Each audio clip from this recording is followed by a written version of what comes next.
cause he wanna life.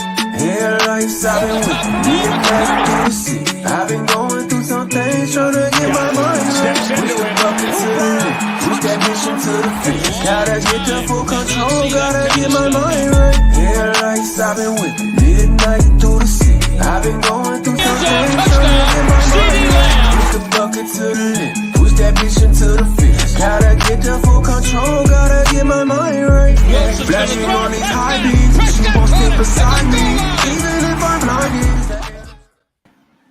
What's going on, everybody? Can you guys hear me? Am I clear? Yes, sir. Yes, sir. Mm-hmm. Yeah, so it's not Victory Monday, but it's Victory Tuesday. How are you guys doing this evening? Any day that's after a victory is a good day, sir.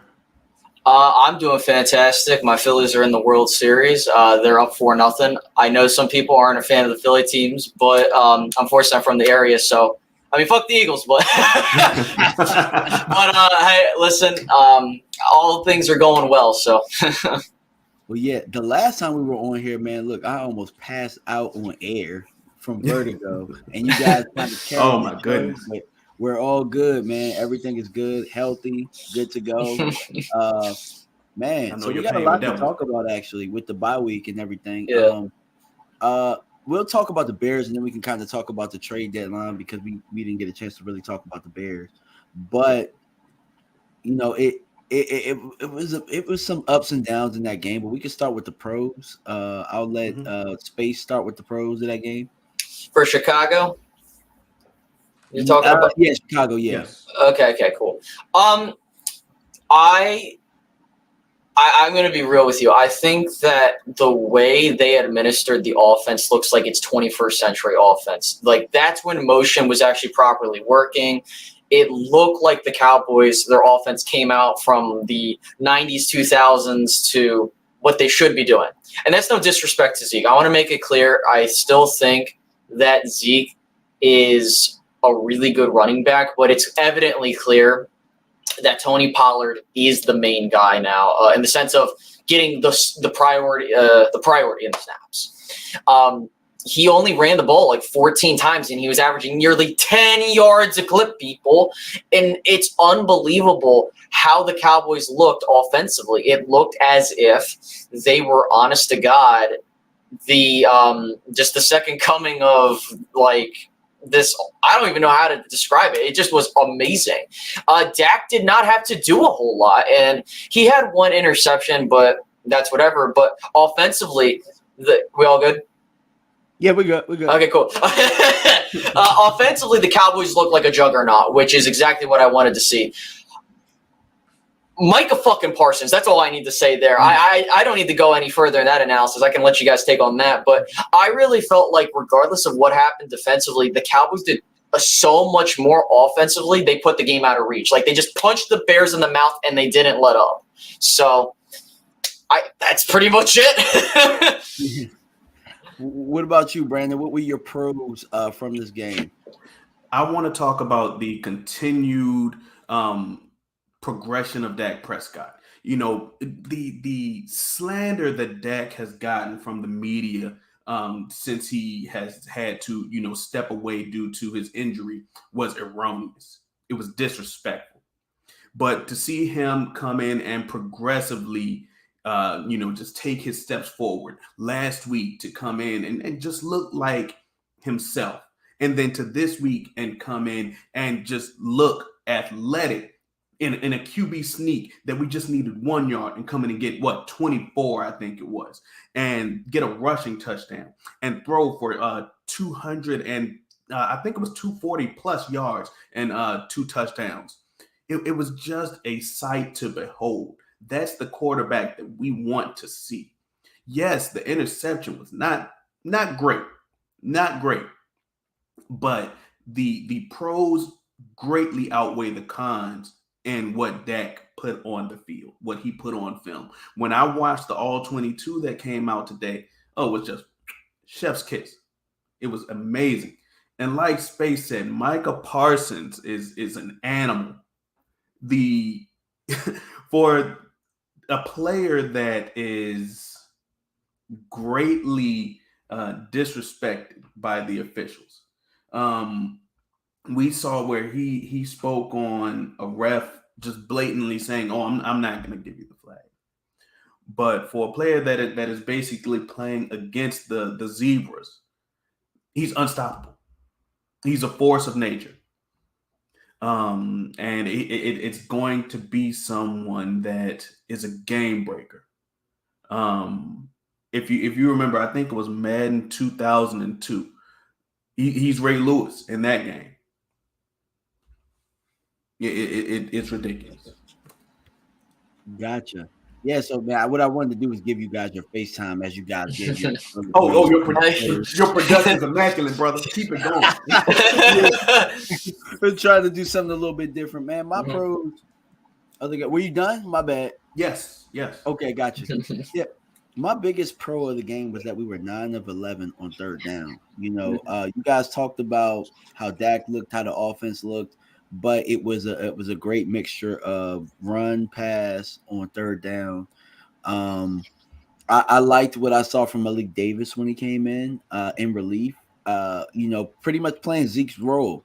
And in my mind, I think that's what let me know what Space was saying, where I'm just like, it might just be time for Tony to take the lead role in that running back room. And he showed you that he could do that, and he could do it with Malik Davis. Sure, a lot of the rebuttal will be that it was the 32 ranked defense. But what I will tell you is, can we guarantee that if Zeke was the lead dog behind the 32 ranked defense, that we would have got the same production, but we put up 49 points?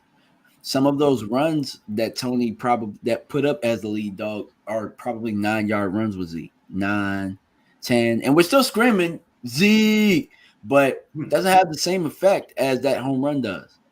When you have somebody like Tony that's a home run, you got to give him the ball. You got to give him the ball more and give it often. That's been my biggest thing. Like Space, you pointed out 14 rushes. For me, I think the magic number is 15, and they reached it. I think Tony needs minimum 15 touches a game. And we're not just talking rushing. We're talking out of the passing game. I think he had a catch for about, 16 yards in that game too? Yeah, I'm taking a look right now at the game stats on that. Let me see if I have it right here. Yeah. These damn things. There it is right here. He just had one reception for 16 yards, but still, when he touched the ball, it was a first down. It was explosion. So if you look at everybody else that has those type of explosive players, they're getting them the football.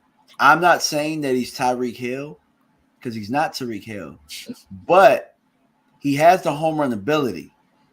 He's the only one on our team besides Turpin that has that home run ability. You got to get your home run ability to football more than just a couple times a game and get them some rhythm.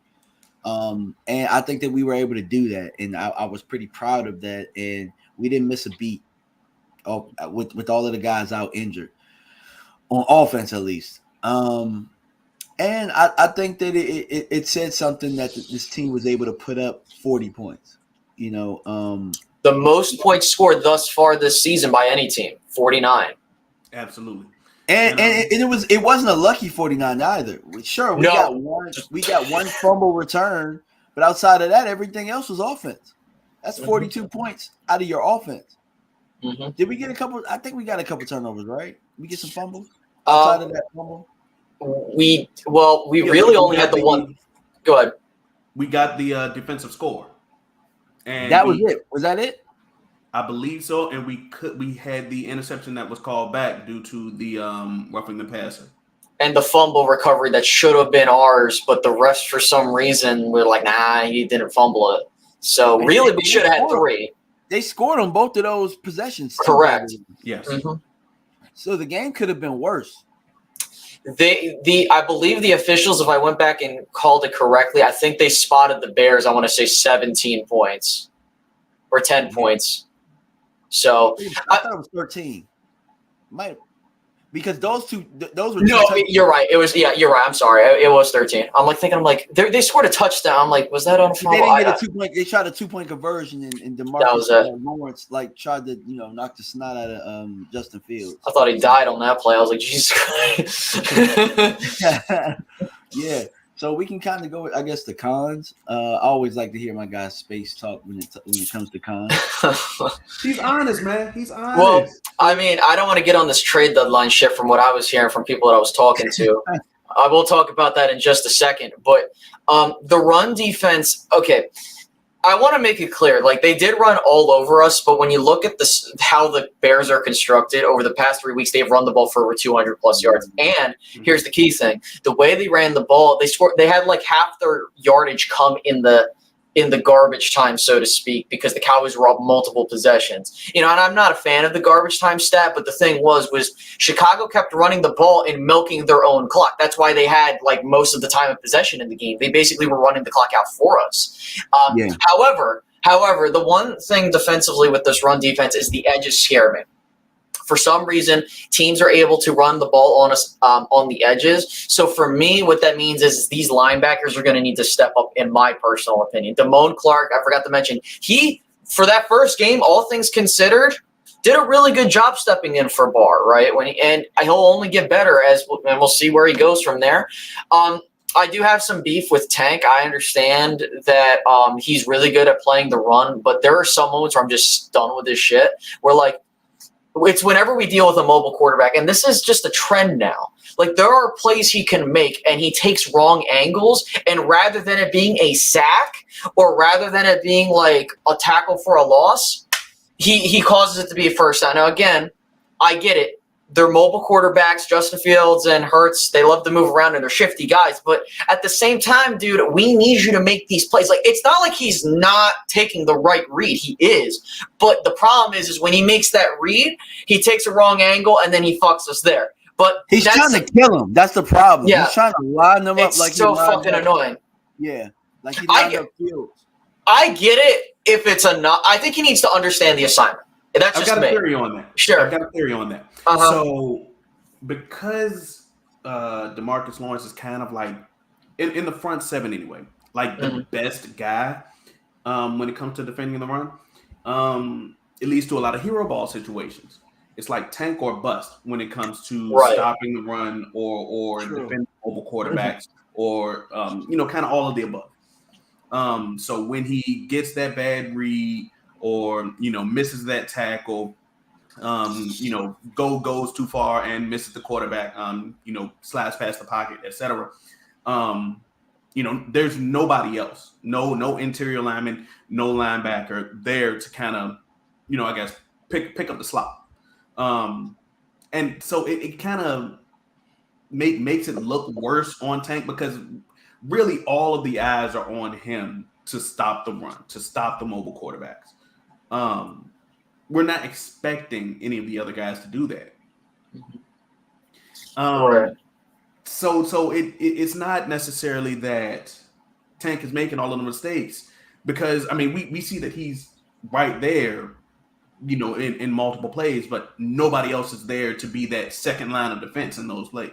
I got what you're saying there, and I love the counter there because it also is a true point that whenever we get to the, like I term it, backyard football, when it breaks down, that's the responsibility of the guys behind. Like, because I get it, he can only do so much, but it's one thing when you take a bad angle. Then I look at, okay, well, what happened after that, right? The problem is then when your linebackers aren't coming up when they notice how this play is breaking down, then you notice that you're getting guys like Fields and stuff, and that's what's going to kill them down the road. That they have to fix that, and this isn't something that can't be fixed. Like, this is something like you got to get this under wrap. I guess one other con before I let Brandon go fully is that I think the one thing, I'm not sure if it's just me, but I loved how they got Turpin the ball, but I don't want it to be on end arounds.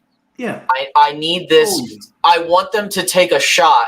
This is the thing, right? And I love what they're running. They're running the ball so effectively. Now you have, well, not now, but because you have that honest attack where you're like, well, shit, Tony Pollard could take this thing to the house at any point in time.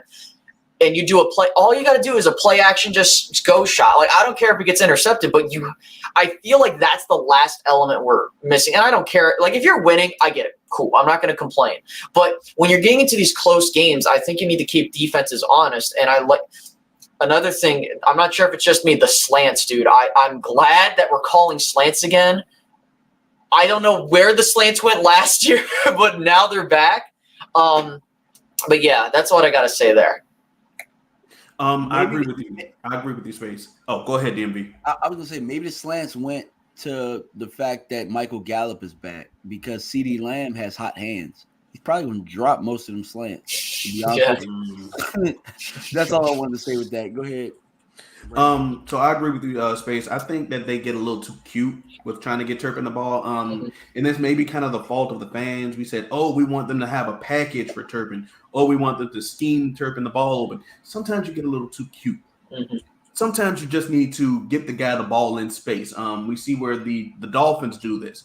The Bengals do this, where they just get the guy the ball in the wide receiver screen or in the bubble screen and just let him get the ball and make his own moves in space. We may need to do that with a guy like Turpin with his speed and his unique abilities and let him make his own plays. Sometimes the Cowboys and Kellen Moore get too cute. And that's something that he needs to grow over or grow through. He's grown through some of his issues throwing the ball too much and hopefully getting too stuck in his ways with some players is something that he can grow through with a guy like Turpin and his unique abilities. Now my con, I definitely agree with you in that they were able to run the ball all over us. I think that mobile QBs, especially if you take into account towards like the last 6 to 7 games last season, has turned to be like something that can be exploited in the future. Although it's definitely different than last season, but mobile QBs is something that this defense has trouble with. But I believe that if we can find a way to exploit their weakness and make those mobile QBs beat us with their arm, or have the offense get off to such a fast start that the opposing offense has to, get into a throwing scheme, then that's something that they may not have to worry about. And that's kind of what happened with Chicago. Toward the middle of the second quarter, they had to start throwing the ball a little bit more. And then in the third quarter, towards the end of the game, they got back to running the ball a little bit more. And that's where you saw those big chunks of rushing yards. But yeah, man, mobile QBs are a problem right now. Yeah. My cons, my number one con actually goes with, it's actually Kellen Moore right before half. I thought he called for the most part a great game, but there was one, I guess, drive that I felt like could have ruined the game for us. And it was right before half when we got the ball back with 45 seconds and one timeout. Fam, there's nothing wrong with handing the ball off and going into the half with the 2-touchdown lead. You hand the ball off to Tony Pollard on a draw. You see what you can get. If you don't got anything, you go in and have not giving the other team momentum. Now, the defense somehow held them to a field goal there, but we got to be smarter with the types of things that we're doing. And Dak has to be smarter to not try and fit a tight window football in that situation. I mean, that was just being too cute. There's a lot of the times that we're being cute, and I feel like I'm repetitive each week talking about where we got too cute. Cute doesn't win you football games when it matters. Yeah, doesn't win you football games when it's January, when it's February. It doesn't. You know what I'm saying? Like, we have to get out of that cute phase, because if it was anybody else, if we had a team that had a pulse, that would have been a ball game. And it might have been something where we wouldn't be able to gain that momentum back. So I thought that call in particular put the game in the danger zone, personally. And secondly, I think you guys touched on it, the edges with running the football. I liked what I saw from Damone Clark a little bit for the time that he was out there. But Van Der Esch is so hit or miss for me. One play he will make one play he'll make an outstanding play. And then the next thing you know, he's falling all over himself trying to scrape and not get over.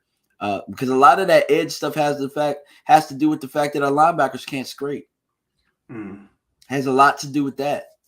You know, it could be a schematic thing, but I mean, it looks like the guys are falling all over each other. But it looked a little bit different with Clark in there opposed to Barr. So maybe we're looking at that and maybe we improve a little bit there. But I think over the bye week, and that's the perfect segue into my next question. But I think over the bye week, though, that's what we definitely have to shore that up. That's something that has to be addressed. The edges in the run game, because it's not up the middle. It's not like, you know, we're not even getting killed with short passes in run after catch. We're getting killed with edge runs, whether it be the QB or it be an outside zone. Got to figure it out. Have to figure it out. What are some of the things? So, you know, you guys feel free to jump in whenever. But what are some of the things you guys are hoping to improve on in the bye? Well, I would have hoped they made a trade for a certain individual they were interested in. So I will be happy to tell you guys the story here. Allegedly, the Dallas Cowboys. So the Dallas Cowboys were actually active on the trade market. That's no question. Okay, like they might say this, that, and no, they were trying to get someone. The problem is that you have a motherfucker in Stephen Jones that's like, you know, I just don't want to give up the second and third round picks. So the second round pick that you were ass at. Yeah, man. If I'm gonna give up a pick, if I'm gonna give up any pick, the second round pick is the one that I would give up. So I agree with you. So here's the thing, right?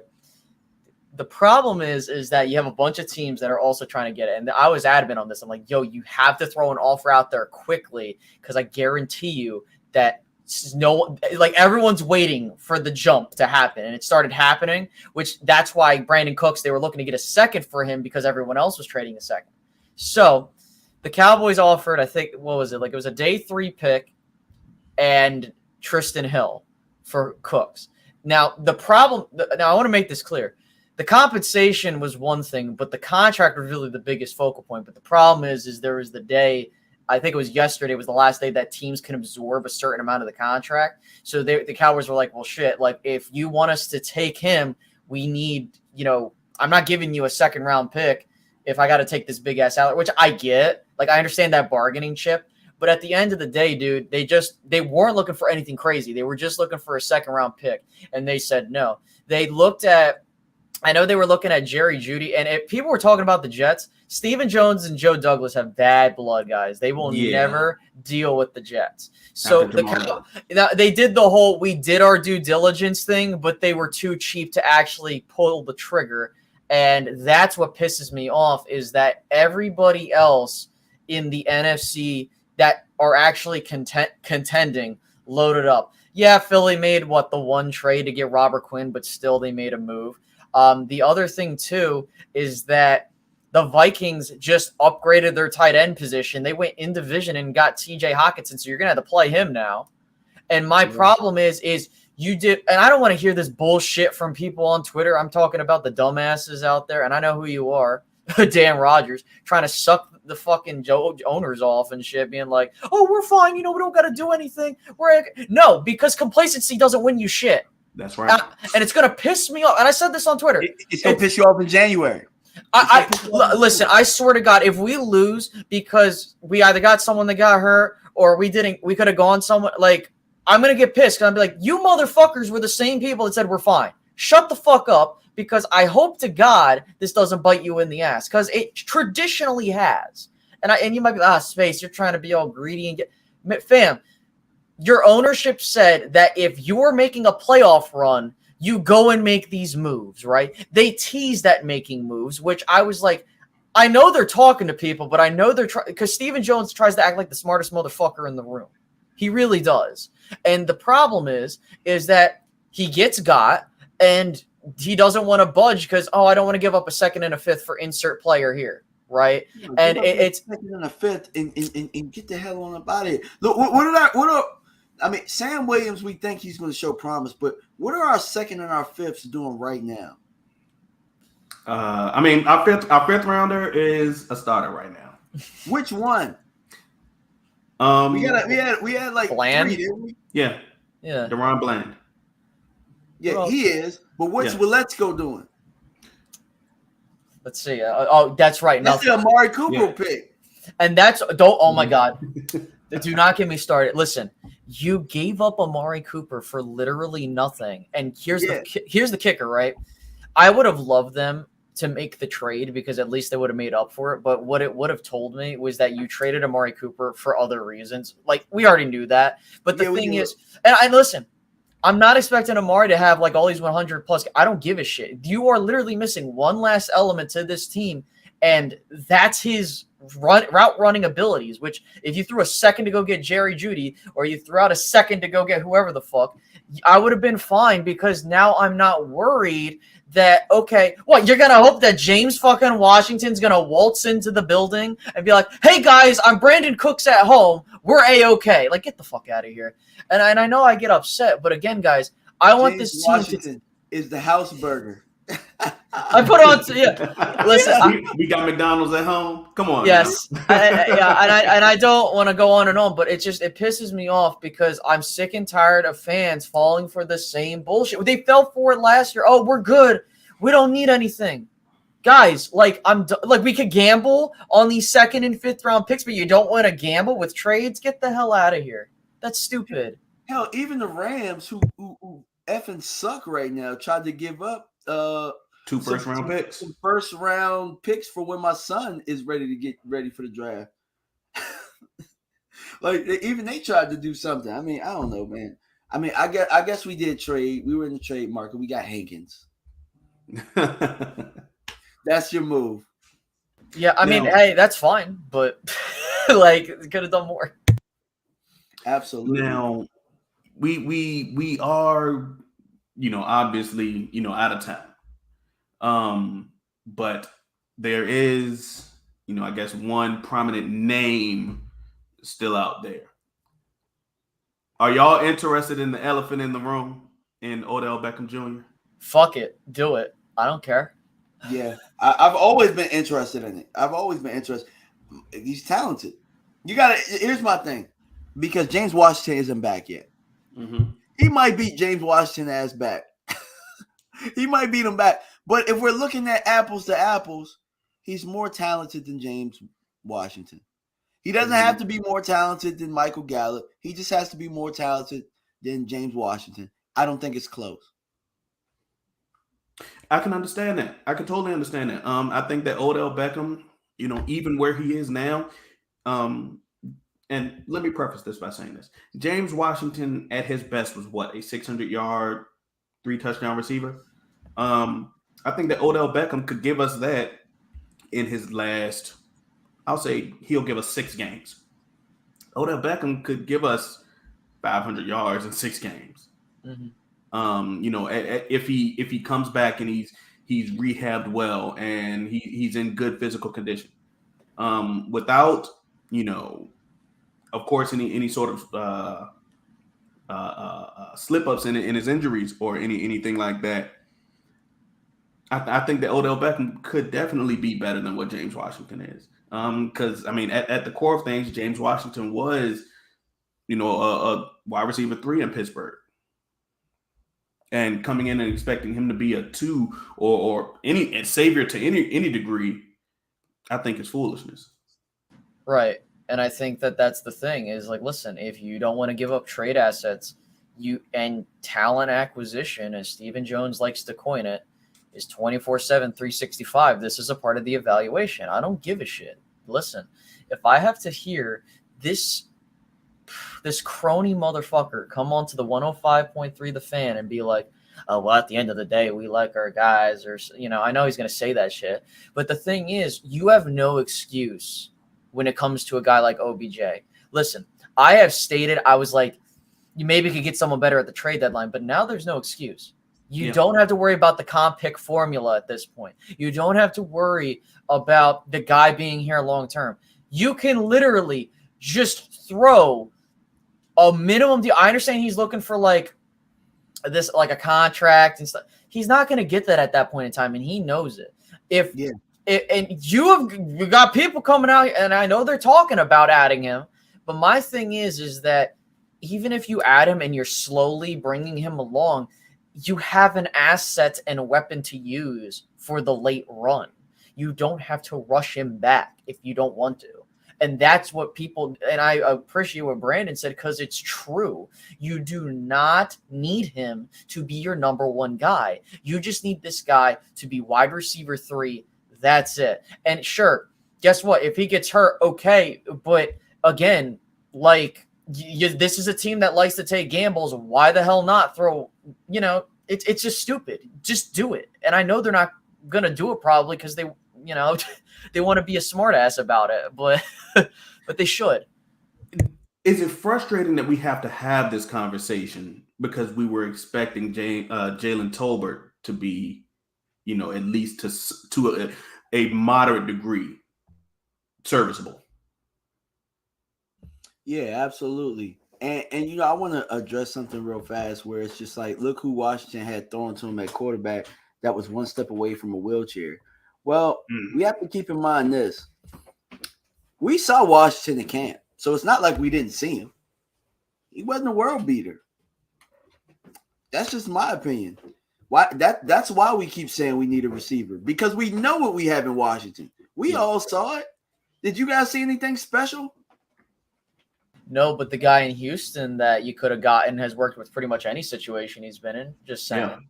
And managed to get 1,000 yards fairly consistently. But I mean, Washington, we saw Washington on the field, when it counted. And we saw him with that. You know what I'm saying? Like, appreciate the super chat, Mark. Here's my thing. I know for a fact Odell Beckham is better than James Washington. I don't need to see it. I know it. You know what I'm saying? Like, if he's healthy to go, the doctors clear him, it's an instant upgrade. And you don't need him to catch 5-6 passes a game. You just need him to catch maybe 2 to 3. And what he can do with those 2 to 3 are more than what James Washington can do.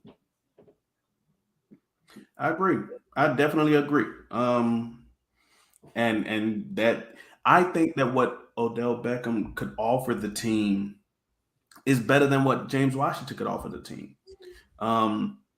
Odell's ability to, work the middle of the field, because I think that at the core of things, Odell is a top tier slot receiver. He makes his money in the slot. Of course, he can work the outside, but he makes his money in the slot. So his ability to run great routes, make those second and third cuts, and of course have a very diversified route tree is going to be something that would be great on this team. And of course, that's not Gallup's forte. We would like CD to, be the outside guy. Noah Brown, obviously, that's not necessarily his thing. I don't believe that's James Washington's bag. That's something that we would like to have in Odell, And I think moving forward, I think that the balance, and I've said this in many of my videos, and I've said this even in any of the live streams. Listen, the balanced attack is what's going to win you. And I know that Jerry's geriatric ass is like, oh, well, Zeke goes, we go. Shut the fuck up, old man. Listen, I don't care. Okay, I get it. You love the fact that you gave your man all this money. But and by the way, I'd hate how, and this is any Cowboy fan or writer or whatever, I hate how they're trying to make this thing seem like a debate. It's not. Zeke is okay knowing his role, and he knows that. And that's kind of what bothers me is that they're trying to make this, who should get. It doesn't matter. We know what the tape says, and he doesn't care. Like, it's not like Zeke's going to throw a fucking fit. He's making his money either way, So, I mean, I think that if you're not going to go get a receiver, you need to lean heavily on what you got going on here. Because Yeah. what I'm worried is that if you try to make this anything fucking else, then you're going to have a problem. And I mean, guys, I can't speak for the rest of you, and I know I don't want to deviate, but this is just my personal opinion. Even with the acquisitions from the other teams, I still think Dallas still has a solid chance to make some noise. Again, chance. I'm not giving any certainties here. But at the end of the day, it's like you had a chance to really match and give yourself more firepower. You didn't. Okay.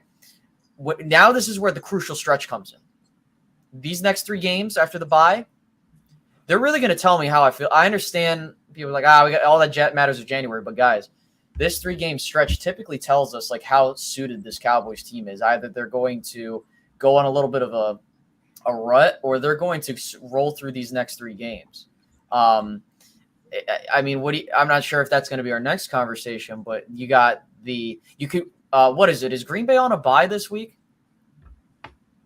I don't think so. Okay, so this is my point. You're getting to that crucial stretch of the season where you can really knock the fuck out of some of these teams. If Green Bay loses this week, I don't know who they play, but I think they play the Lions. Let's say if they win okay, who cares? You can knock these guys out. They're down. You need to knock these fuckers out. And I know McCarthy really wants this game. And I feel it. He really wants it. Then you have the Vikings and Giants on the back end next week. And I really do believe that getting these wins will solidify your playoff spot, because you beat the Packers, you pretty much can knock them out and you get a tiebreaker there. You beat the Vikings, you get a tiebreaker in case you win the division and also for the wild card, just in case something crazy happens. And the Giants, you get that tiebreaker again. Bam, like the Cowboys really, and I know I don't want to jump the shark here, but I'm just explaining to you guys how important they need to not fuck up this set of games. If you win these next couple games right here and you end out sorry, I'm watching the game. If they end up getting like at a 9-2 or an 8-3, like the Cowboys could solidify their spot in the next 3 weeks. That's how important this stretch is to this team. And it starts when you come out of the bye. We can't be sloppy. We have to keep doing the same thing. I definitely agree. I think that it's important to stick to your identity. Of course, we would have liked them to go and get a receiver, but I saw a comment that said Zeke and Tony are like chocolate and peanut butter. We know who our guys are. We know who our horses are. And Space, you said you still feel like the Cowboys Mark. Yeah, appreciate you. Salute. You still feel like the Cowboys have an excellent chance. None of these teams went and got an offensive lineman. So I don't think that none of their quarterbacks are going to be safe from the savagery of the onslaught that is going to be coming their way. The Cowboys have what? I believe, if I'm coming off at the top of my head correctly, it's 33 sacks through 8 weeks. I may be wrong. You are right. 33. Yeah. Brandon, just add this little point. They actually they're matching their turnover differential. Like I think they're one turnover off, and they're having twice as many sacks than where they were last year. That's right. So that is menacing to opposing quarterbacks. None of these teams that upgraded their offenses worked on protecting their quarterbacks. Micah Parsons, DeMarcus Lawrence, and as much as we talk about the second round picks being projects, Sam Williams is sneaky good in his rookie year. So between those 3 guys rushing the passers, none of these teams that we're looking at as being threats in the NFC have worked on protecting the guy throwing the ball. So as much as we have said, woe is me about, the Cowboys not being able to stop the run, we've been very good at stopping the pass. So that is something that I'm very optimistic about. I'm very optimistic about our chances at being able to stop these teams that we're looking at in the future, because our first game out of the bye is the Packers. And I'm looking forward to that game. So like that damn Aaron Jones, that little mouse kills us almost every time. He does. And the main reason that I'm looking forward to that game is because historically, Aaron Rodgers he's had real estate in Dallas, and of course this is looking over the bye, but we need to break the curse, right? And I think that this is the defense that can do it.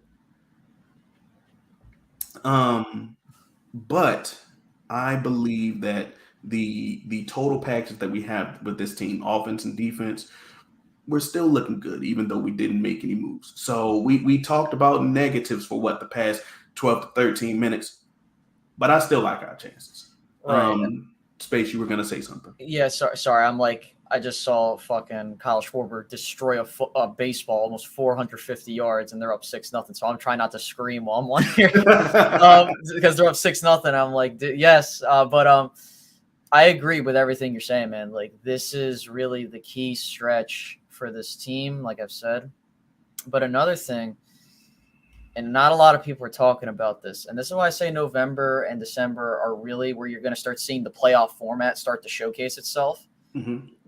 I think Dallas needs to hold that 5th spot. If they're not going to get the division, I think it's imperative they get that 5th spot because the NFC South looks weak. And it could bite me in the – I really don't give a shit. I'm not the one playing for the team. I'm just going off of what I see and what so far, the NFC South has been playing crap football.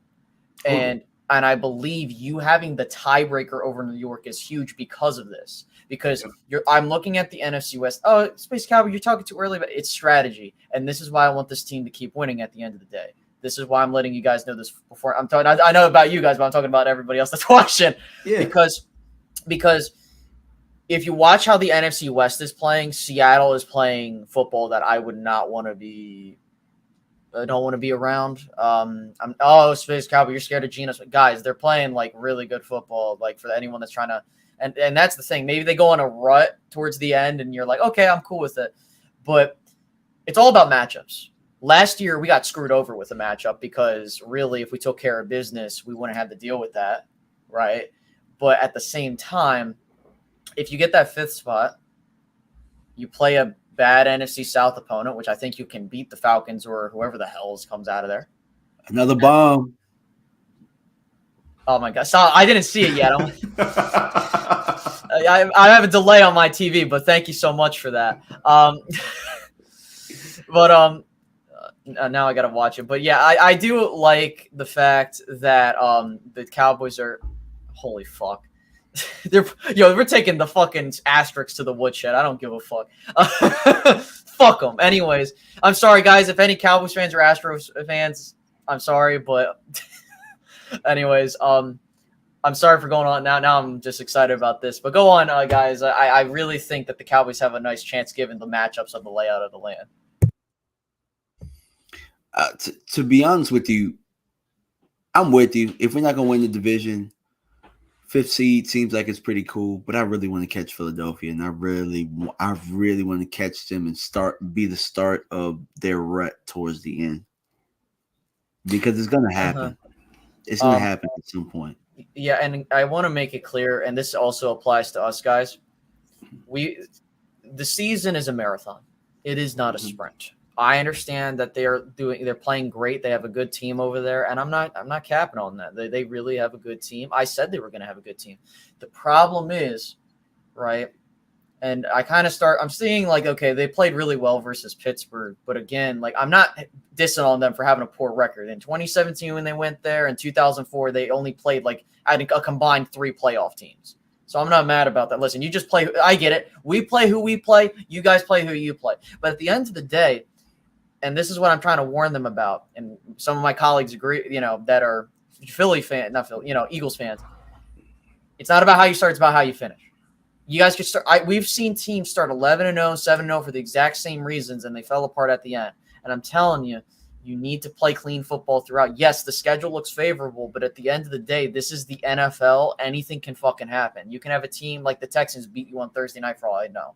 I don't think they will, but that's the other thing that I think they don't understand, like I have noticed, is they haven't really gotten they've gotten sucker punched a couple times and they've rebounded, but there hasn't been that moment where like they've truly been knocked in the mouth and they haven't, they really haven't had any adversity in any of these games. They've more or less put themselves in that. And that's not me just saying that. I'm being dead ass honest. Look at the Arizona game and look at the Jags game. I mean, honest to God, if those teams didn't just fuck up at the end, we would be talking about a situation to where, like, I still believe they're a front-running team, which, hey, there's no problem with that. You guys are winning. But you still have two teams behind you. Like, literally, if you lose one game and Dallas keeps winning, I would be holding my breath and being like, well, shit, because that's what the one thing I'm great about is they can't afford to slip up. One loss and Dallas could catch up to them. So I don't know, man. I'd much rather be in our position than their position right now. I agree. I was like, I'd rather lose this first game and deal with that than lose the next game because that game's going to be what matters. Yep. And I'm glad that we have our bye week here because Absolutely. Having your bye week what's essentially the middle of the season, you get to evaluate or survey the land of the entire field of competitors. Anyway, you have your Minnesota's, Phillies, New York. Even though I think that they are closer to falling apart than what people give them credit for, and etc. And you get to say, who are we and what do we need to become in order to succeed long term? So let me ask this. Obviously, we have Green Bay, who we haven't had much success against historically. I think that they've beaten us with Aaron Rodgers. Is it 7 of the last 8 times that they've played us? Yes.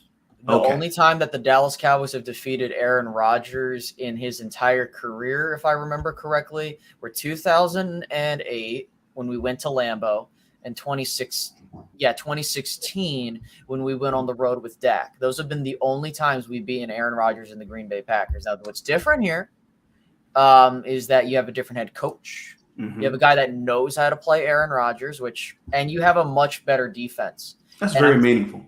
And so people need to realize too.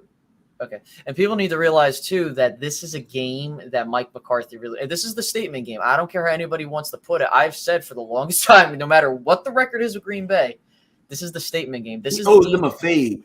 Oh, dude, I hope we knock the fuck out of them. But I pray for it. I pray for it. But I wanted to add this to the conversation too, because I don't think I don't believe Philly's been hammered with injuries as of this point in time, have they? Not at all.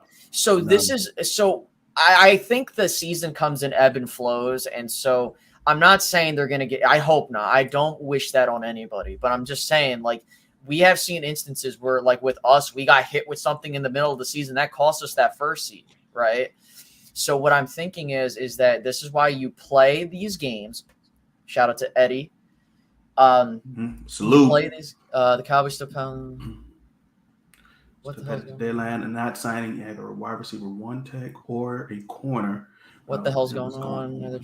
Jerry knows something we don't, or our eyes are lying to us. We need help in those. I'll answer. I'll answer that because I'm not sure if Eddie was here when I was talking about the whole how the trade deadline went down. Eddie, I'm not sure if you're aware, but the Cowboys attempted to make trades, but they lowball teams. And long story short, that's exactly what they've been doing for the past couple of years. And teams said no. And that's pretty much it. They were trying to give up a day 3 pick and a player. I think it was Tristan. Well, I said Tristan Hill. Like it was one of the defensive tackles, because they wanted to make room for Terrell Basham. But yeah, the Texans weren't budging. I understand why, but at the same time, like you can look at it both ways. And also Jerry's lying. Like he was doing it to prop up stuff. And, like it's not saying it's not like they don't do anything. It's that they talk and they say, well, we tried. And then they want to act like that they did something. That's the problem. You muted, DMV. You're muted, bro. And then when they look up, it's like, oh, like that's how we planned it to happen. Nah, it's not how you planned it to happen. You tried to make offers there. But shout out to Eddie for the super chat. I appreciate you. Salute. Like, for example, the Randy Gregory situation. Like, they'll tell you now, we told you so. And it's like, you fuckers offered him 5 years, $70 million. What are you talking about? That'll happen here, too. Well, we made the playoffs and we didn't have to make a move. You tried and you failed. You failed. You failed to secure somebody a piece that could help this team get over the hump. You continue to fail. But hey, we have fans out there who are like, let's give this front office its flowers, because of how things are going right now. And it's like, we've seen this before. We've seen it time and time and time and time again. I'm not giving them flowers for shit until we start winning these tough games that we need to start winning. Yo, listen, motherfucker. I see Dan Rogers. I see your stupid ass out there sucking Jerry and Steven's dick. Shut the fuck up. Talk to him, Space. Fuck off with that bullshit. I'm sick and tired of these motherfuckers being like, oh, well, Space Cowboy, they traded for somebody. Shut up, man. It's the same fucking thing every goddamn year. And I know, like, oh, Space, we're 6-2. Why are you coming? Because we could get better. And I swear to fucking God, if we lose because we could have made a move that would have made us better, and like, oh, well, we like the guys and all that. That's it. I'm done with this shit. Like, it's so fucking infuriating. And this is why I'm not impressed right now, because we're doing the exact same stuff that we've been doing, and it's not working. Stop lowballing teams. Stop acting like the smartest fucker in the room, and just suck it up and give up the draft capital that you haven't had luck with. I don't know what else to put it. This is what they won't admit, but we all know it. We fucked up the Amari Cooper deal. We fucked up. Amazingly. Bad. Yeah. You can't even say like we were like. I mean, sure, we got these tight ends and all. We were gonna get those guys anyway. We still had those picks. Did they get the money off the books in the Amari Cooper trade? No. Yeah. Oh yeah, they did, because they took the whole contract. But they're still paying them dead money though, right? Yes, no, because I think they took the whole contract, so no, they're not on the hook for the dead money. Because I think that's, if I remember, that was kind of the whole thing. And like, oh, we got to trade him a fifth because of the contract, which is bullshit, because you would have gotten a third for him or better. But again, Absolutely. It's inferior. And I understand how people sometimes feel like, and this is another thing, and I'm sorry I'm going on, but it's so annoying, and people need to talk about this, is that I hate when people simp for this front office. Oh, well, Amari Cooper, he doesn't show up on the road, and he doesn't do – okay, I get it. He just had his best game of the year, by the way.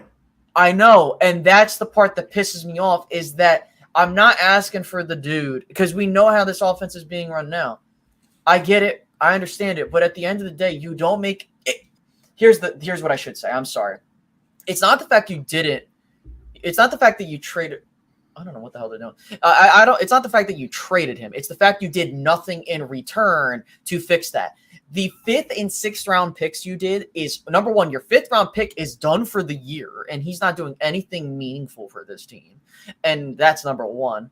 Number two, the guy that you drafted to replace him, and if there's people trying to be like, the front office tried to sell that Tolbert was the replacement, which is nonsense, because Tolbert literally is in a situation to where he can't get on the field because the coaches don't want to play him because they're not a fan of him right now because of where he's at in his progressions. And that's the other thing for why the Cowboys wanted to get a receiver.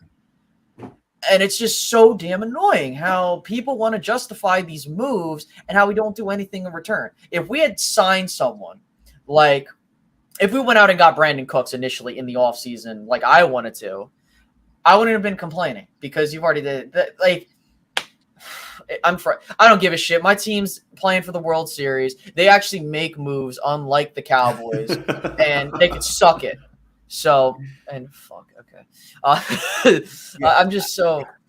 You know what? I mean, my guy Mark brings up a point here that I kind of want to talk about, because this is part of the media Dallas media and the front office brainwashing us fans. Amari was not a team player. Why wasn't he a team player? So look, he's not a team player. OBJ won't fit in. What championship culture have we built to where we can judge people on whether or not they're team players or they won't fit into the culture? That's an excellent counterpoint. Fucking wild card. Right. We're losing in the wild card. What ivory tower are we in? I don't get it, man. I don't. Like, what? We think he's not a team player because he wouldn't get fucking vaxxed, whatever your fucking opinion is on that. I don't give a fuck. Like, that's not how you conduct business. If you don't like the fact that he disagreed with your stances on shit, suck it up and deal with it. No one gives a fuck. And the sad thing is that a season later, restrictions are lifted. So how many team players do we have that can't get on the damn field because they hurt all right. the goddamn time? Right. Dave like Washington, a team player. He ain't fucking played yet. Like, get the hell out of here. He's a team player. Tyron Smith, he's a team player. He tripped on the damn blade of grass. Like, what the hell? Like, it's so damn annoying. It's like, I hate this bullshit. Like, oh, we need to have the right kind of guys. Man, we just had a coach that was on that bullshit, and now all of a sudden you want to act like, was he a team guy? Listen, and I understand. Okay, they're pop up. I understand what people are saying. Like, listen, if you feel like, and this is the thing, right? I get it. It's a business. If you feel like Amari didn't fit the locker room or insert reason here, you have to do, as an organization, it is your responsibility to get rid of that player. Here's a good example: the Chiefs.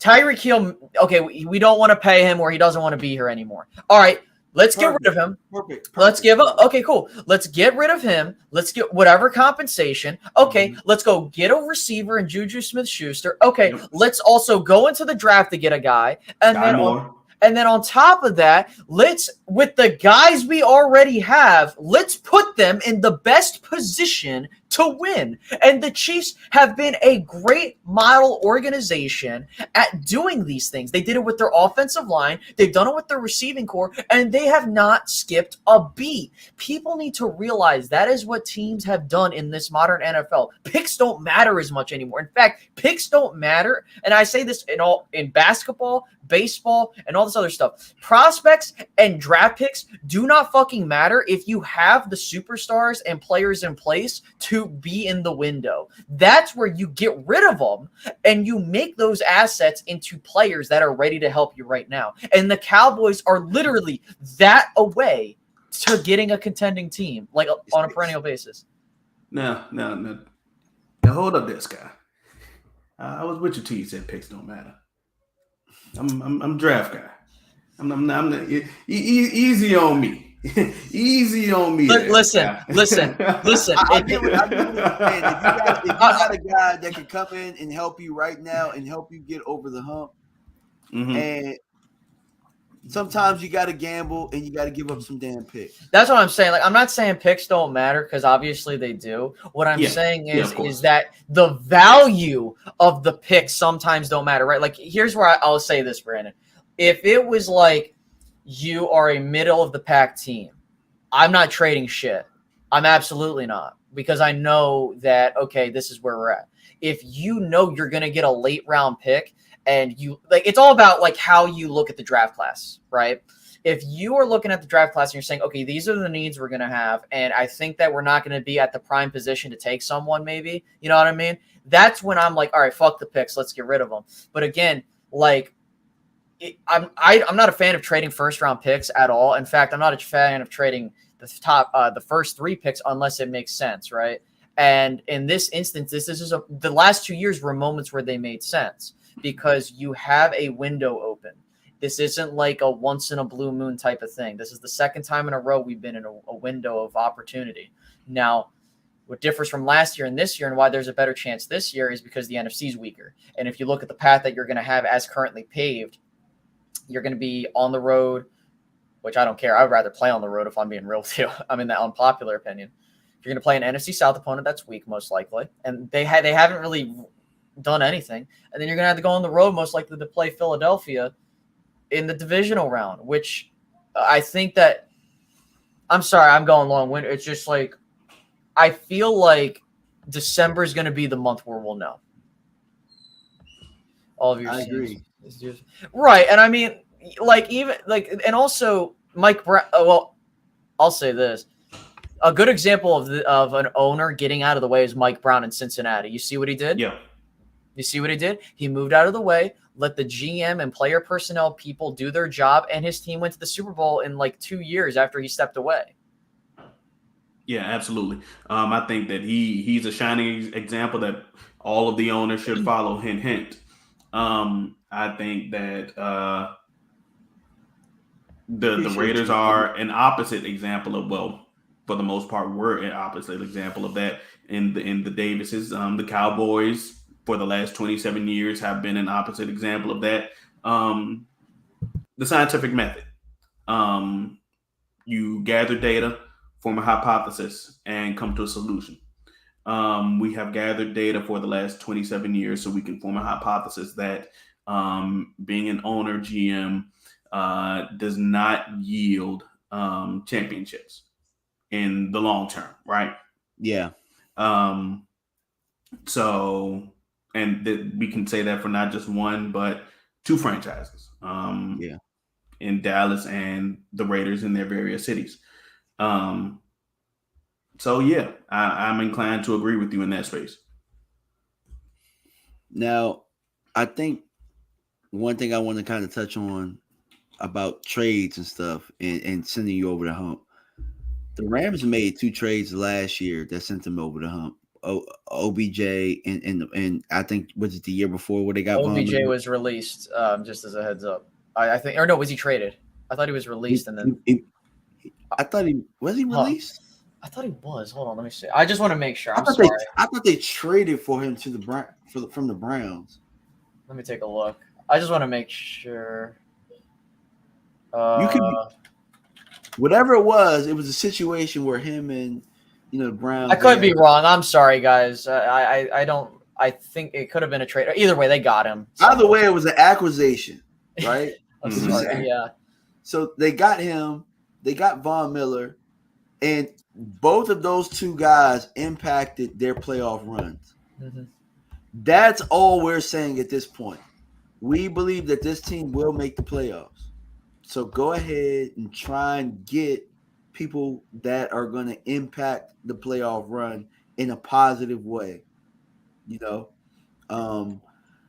Now, I don't know. Here's the thing. We haven't tried it, so we don't know. We haven't tried it. We've tried this route of staying pat time and time again. Mm-hmm. I tried to go over the top. And that's what kills them. Like, and I want to understand. I want people to realize too. And there have really been 2 methods the Cowboys have employed in the last 26 years. We've had the Jerry method and the Steven method. Jerry is, and like Brandon said it. I mean, you could even just look at like before 2013, the method that Jerry had for building teams with how he traded and was aggressive in some instances. Worked in some cases. You got guys like Leroy Glover that came in here, and he was a fantastic player, right? Terrell Owens. I don't care how anybody wants to talk about his tenure here in Dallas. He was a good signing that you made, right? There were things that Jerry did in that span of time that allowed the Cowboys realistically to have 2, you can argue 2 windows, or maybe 3, depending on how you look at 2006. I mean, that's just how I look at it. There's opportunities, right? The thing is that his method, there were moments where he was way too aggressive, giving up draft capital for Roy Williams, which that's what I think that's the thing that burned them up. Yeah. And also you have that last remnant. Or actually, I would say 2014 really is when it cut off, because Brandon Carr was really the last big, and that contract wasn't as bad as people want to make it out to be. I mean, honestly, I thought Brandon Carr was. I thought he was solid. I thought he was good. I mean, I got irritated at him at times, but I was like, well, from what I'm asking for, I mean, he's doing his thing, so I'm not complaining there. He didn't miss any games. Yep. He missed any games. He played. Yeah. And that's key, right? Availability is the best thing apart of any player. But now we have the Steven method. The Steven method has been the pseudo Patriot way, which, by the way, the Patriots make trades. I don't understand why they're trying to pull off that nonsense. So whatever. But in the Steven method, it's sign minimally, draft, and hope to God the draft picks can't go out. And then we will trade or sign people if it makes sense, which is a fancy word for saying we ain't doing shit. We're going to sign around. Okay, well, you got Zach Martin. You drafted. You've been drafting well. The Cowboys have been. I mean, even in both periods of time, they've drafted, I think, the most Pro Bowlers in the last 25 years or some shit like that. I think that's the stat. But here's the problem: you don't put these teams over the top. If you literally did a little bit of the Jerry method for what you're doing now, this team will have so many more opportunities available open to them, but they are electing not to do it because they think that they're the smartest people in the room. So I think that we've seen two methods. One has worked, except they've gotten burned at times, but that happens. When you're aggressive, that happens. Trading 2 picks for Joey Galloway, trading picks for Roy Williams. It's going to happen. I completely understand that. But I would rather take chances and get burned than no chances at all. And guess what? Like, because the Eagles have taken chances before and failed. When you take these chances, you're going to bounce back eventually. Yeah. No real bad move that I've really seen hadn't been like rectified eventually. Like eventually, that's how it goes. Some are good, some are bad, but eventually you'll get back to where you need to get to. Now we went a little bit over for where I thought, and I know the space got to get to this game. What are some things that you're looking for? I know we talked about outside of the bye, but like, what's a bold prediction that you guys have for the Cowboys coming out of the bye? Out of the bye, I think that they go on a 3-game winning streak. Continue the streak. I think that they win against the Packers because the Packers have not been who we thought they would be. And that is going to be something that keys to the Cowboys' advantage. And next is the Vikings. Historically, we have been able to torment Kirk Cousins. And he's also not a mobile QB. And then we also play the Giants. And I think that that'll just be kind of part 2 of what we had seen in our previous game. So yeah, just going a 3-game winning streak, which would not only be a confidence boost for the team, but will, like Space said, be something that will secure that 5 seed, just put us in position to just lock in for that 5 seed. Mm-hmm. For me, I think my bold prediction is the Cowboys smack the shit out of the Packers on primetime television. Boom. And the reason for that is you're not going up against a mobile quarterback. Okay, that's number 1. Number 2, they're a team that cannot stretch the field realistically unless you give them the opportunities to do so. And in fact, they haven't impressed me on both sides of the ball. Now, look, I understand that Green Bay has been a thorn in our side, but this is why it's a big game for us and Mike McCarthy. He has the opportunity to stick it to that motherfucker that wants to act like he's better than everybody else in Aaron Rodgers. And with that, if you beat him, you knock out Green Bay from having a legitimate shot to get into the postseason. That's number 1. Number 2, I do believe that if you go, remember, we're playing the primetime Vikings, ladies and gentlemen, so I think you'll beat them as well, unless something happens where I'm going to like scream because the Cowboys just don't want to do what they want to do to win. So if you do that, you would be 8-2. And then I think, and this is my hot take here, if you, whatever happens on Sunday night, if you win or lose, you're going to win or lose the next game. It's just how it's been for the Cowboys for the past couple of years. When traditionally, when they have lost the Sunday night game, they've lost 2 or 1-2 in a row. Okay. So I believe if you come out of that 3-game stretch in 9-2, most likely you will lock up your playoff spot. I mean, you would have a winning season at that point. And here's the thing. I do think that Philly might drop a game in that period of time. I have a weird suspicion they will. I think it's going to be against Houston. I would laugh my ass off because hey, Thursday night games have been traditionally terrible. But to end that, I think that Dallas gets to 9-2 in this stretch. But even if they lose, I'm not mad. Just stay in the 5th spot or go for the 1 spot.